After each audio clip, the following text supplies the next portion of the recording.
The sanctification of the seventh day in the week. To analyze which factors involve the seventh day's sanctification is the very creation of the week. So when you create the week, you create a norm. Well, every week there are 7 days. And the biblical term is, "And God blessed the seventh day, and sanctified it, because that in it he had rested from all his work which God created and made." Now we can say that the blessing and the sanctification of the day is linked to every seventh day. For we can see clearly that the seventh day was sanctified. So every seventh day we have this such as holy. The holy term that in Hebrew is kadosh, which defines as dedicated or separate. This dedication or separation according to biblical rules is that it is dedicated to God.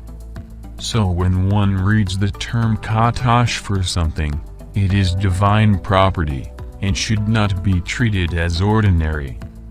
See, here we are analyzing in the initial period of all things. At that time there was merely Adam, who was created on the 6th day, and I fear that the 7th was defined as holy. So being holy could not be treated as common. This is because we have 6 days and none of these is sanctified, but only the 7th. In fact, if the 7th had not been sanctified, it would not make sense to have the week. In fact, we can note that there would be no sense of God resting on the 7th day, as God does not tire or need rest. So if a break occurs, the term in Hebrew is shaboth, and is not a rest of tired, which would be the Hebrew term nuach. So God himself did not need rest, did not rest in the sense of tired, but in the sense of pleasure, delight. By God's delight in creation he marked the 7th day as a separate day, which is one of the strands of the meaning of a saint. Now all those who separate the week in 7 days, have the knowledge that the 7th day is holy. Now there is no logic that a person should separate the 7-day weekdays and not know how it happened. Imagine that Adam was raised on the 6th day. How would he know that the week is 7 days? Now the only way is that God has told you. This is clear since the week was not started with the nation of Israel. The week comes from a very ancient origin, and can be seen the 7-day week in Sumerian and Babylonian culture long before Abraham's birth.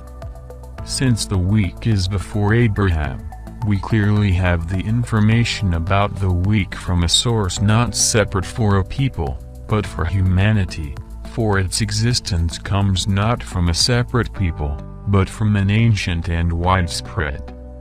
Thus the only explanation for the existence of the week is that it was taught before Abraham existed, and so it was in the sense of being given to mankind. What we can find on the back.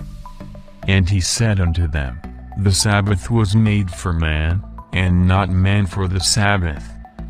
When we read the term man, we have the Greek term anthropos, and so we again have the clarity that the Sabbath, which is nothing more than the 7th day sanctified since creation.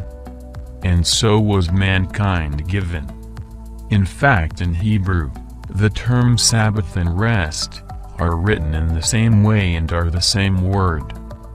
As the 7th day was sanctified in creation, and involves the rest of God, that rest becomes a noun.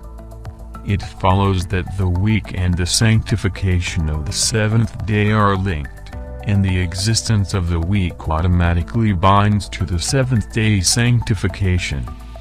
So once a person divides the week into 7 days, it is obligatorily linking the creation week with 7th day separation or sanctification.